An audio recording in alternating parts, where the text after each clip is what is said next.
مرحبا بمشاهدينا الأعزاء، وأهلا بكم في المغاربة نيوز، حيث نوافيكم بآخر الأخبار التي تهم المغاربة داخل الوطن وخارجه.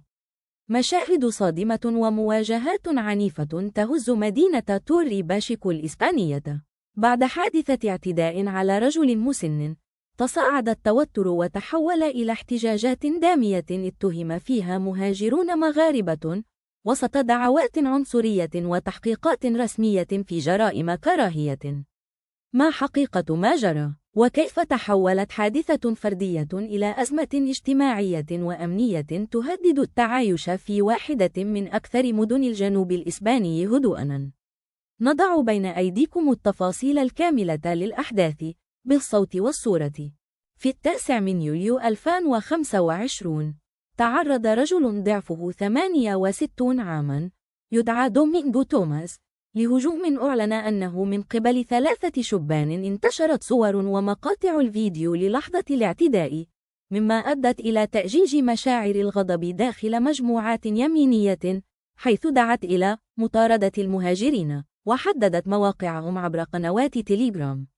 على مدى 4 إلى 5 ليال تلت الحادثة، شهدت المنطقة تجمعات للعشرات من اليمينيين المتطرفين، واندلعت مواجهات عنيفة تشمل القنابل المولوتوف ومفرقعات نارية في حي سان أنطونيو، حيث مقاه ومحلات مغربية مغلقة خشية من اندلاع أعمال عنف.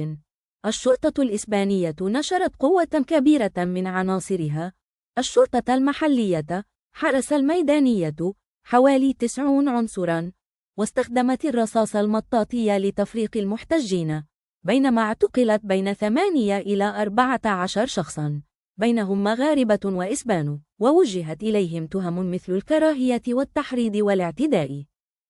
وقد خرج الرجل المسن بنفسه في فيديو صريح نفى فيه أي علاقة للمغاربة بالاعتداء، مؤكداً أنه لم يحدد جنسيات المعتدين، وبرأ الجالية المغربية من هذه الاتهامات الجائرة.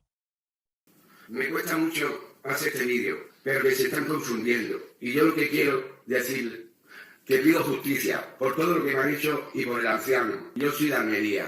A mí fueron el que me pegaron, porque yo no sabía nada del vídeo.